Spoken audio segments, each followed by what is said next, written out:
Another exciting game, the friggin' Chicago Bears and the Green Bay Packers. Bears pulled out 31-27 after getting absolutely scorched to start the game. I mean, Yeah. I thought it was Yeah. going to get gross. Yeah. But Ben Johnson's the real deal, boys. Hey, I think that one, we already know that that's the best thing that could have or has and could have happened to Caleb Williams. He's starting to bring something out in that kid that we all knew he was special. He had some flashes in college with OU and USC where you're like, wow, this kid's got it. But he just couldn't ever really put it together. And then obviously last year, his rookie season, it was kind of okay. Again, showed flashes of brilliance and athleticism and just made plays that everybody's like, oh my gosh, this guy is legit. But then 2 plays later, you're like, what did he just do? He's a bonehead. What the heck? But I'm just this year, congratulations, Chicago Bears, because I think you might have actually done something right. You want to know why I think this outcome was the reason it was? I'll tell you why, and I think we're on the same page. The Packers were 9-3 with a certain someone in the lineup, and when that certain someone went out for the year, they ended the year 0-5. Because listen to this. Jordan Love, 24-46, 323 with 4 tutties.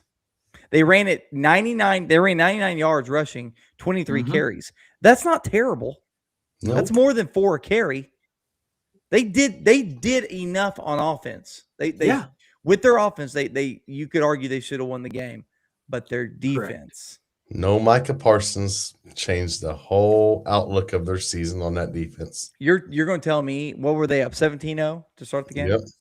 You're going to tell me that Parsons wouldn't have had his ears pinned back and absolutely they would have been coming at him. Would have been coming at him every play. Stop. It would have been a completely different game, and I truly believe the Packers would have won. But because you just said the stats, I'll tell you someone, and it gets overlooked because they lost. But Jordan Love is a hell of a quarterback in the playoffs. No, he's good. He's puts up good performances. Romeo Dobbs, 8 receptions, 124. I remember John talking about him very beginning of the year.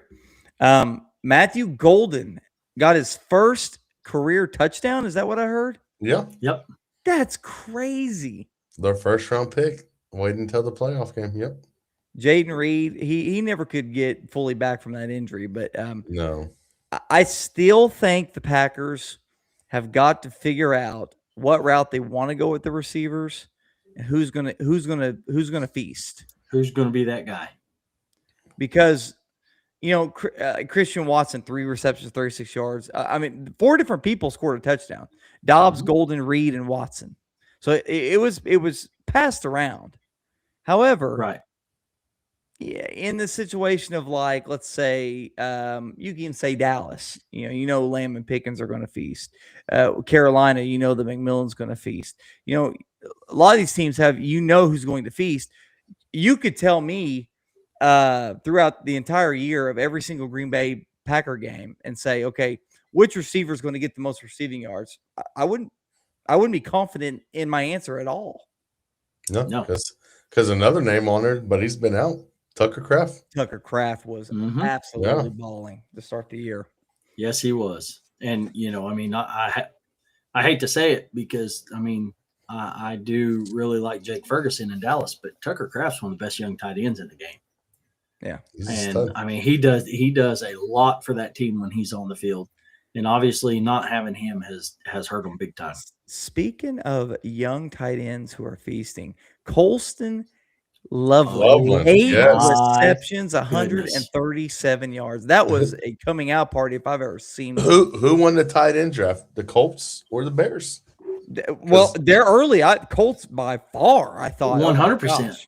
But what type of criticism or who was saying what when they drafted Loveland over Warren? Everybody's like, what in the world?